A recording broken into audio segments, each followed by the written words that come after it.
Now here the next text 12C. It's a poem called Romance. Now here the poet W.J. Turner. He was he was born in Australia, but then he moved over to England, and he was a poet and a critic, and he was born 1889, and he lived till 1946, and his whole name was Walter James Redfern Turner. Okay, now in this poem, uh, it's a daydream, and he's thinking about these volcanoes. Okay, and when he thinks of them, he's transported into to a whole different world. These are volcanoes that you see in South America. Okay, and when he's there, he's in a whole different world. He forgets everything when he's there. So here uh, we see the mention of the names of three volcanoes. Okay, and the names itself, uh, they are exotic names.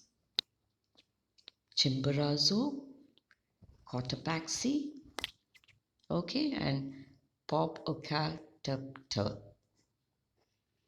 It's not Popocatepetl. That's the pronunciation is a little different there. Okay, so now you open your textbooks to page 157, and we'll read the poem together. Romance. When I was but 13 or so, I went into a golden land. Chimborazo, Cotopaxi, took me by the hand. So these volcanoes, when he saw them, they seemed to take him by the hand, and he calls it a golden land. My father died, my brother too. They passed like fleeting dreams. I stood there, Popocatepetl, petaled in the sunlight gleams.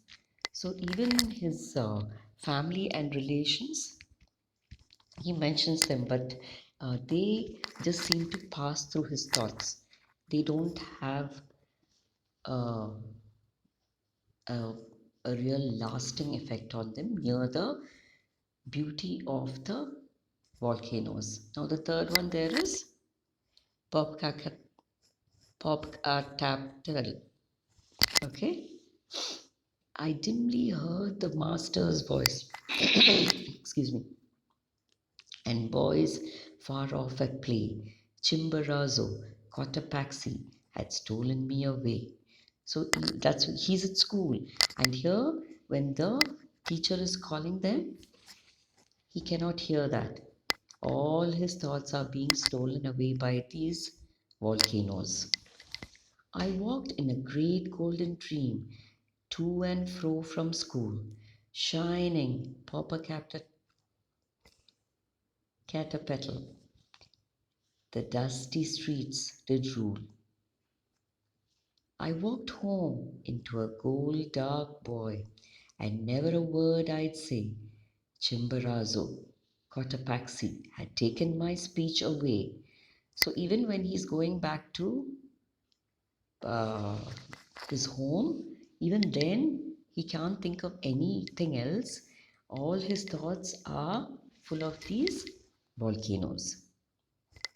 I gazed, entranced upon his face, fairer than any flower.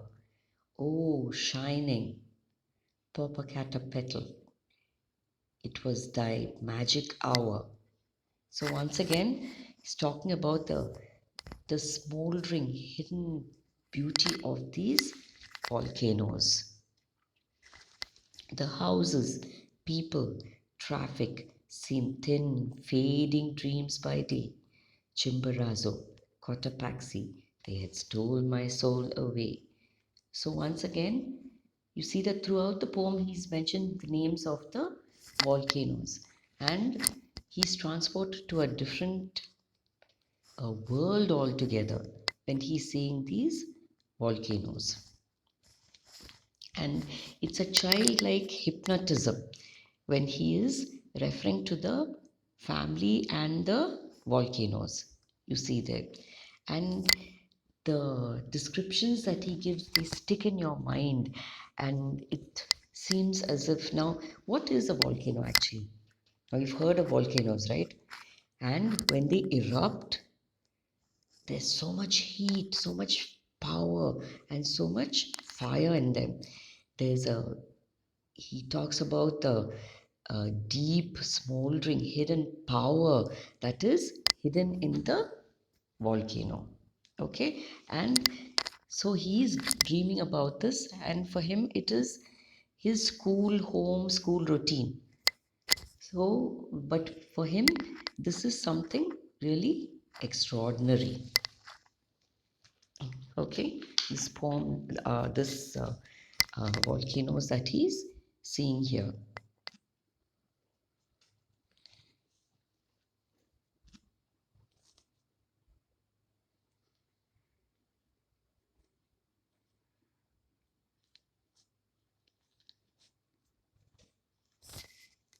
So now we'll go on to the next page.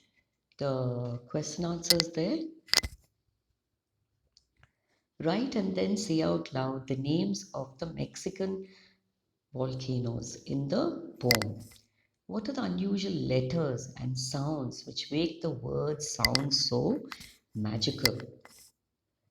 Can you think of similar place names which have the same effect? Okay, now here, what are the names then of the Mexican volcanoes that he mentions here? Chimborazo, Cotopaxi, and Popocatépetl, right? Okay. Now, what are the unusual letters that we see being used here? X and Z, yes, in Cotopaxi and Chimborazo. Usually in the English language, we don't see these letters being used a lot. It's rather rare and unusual.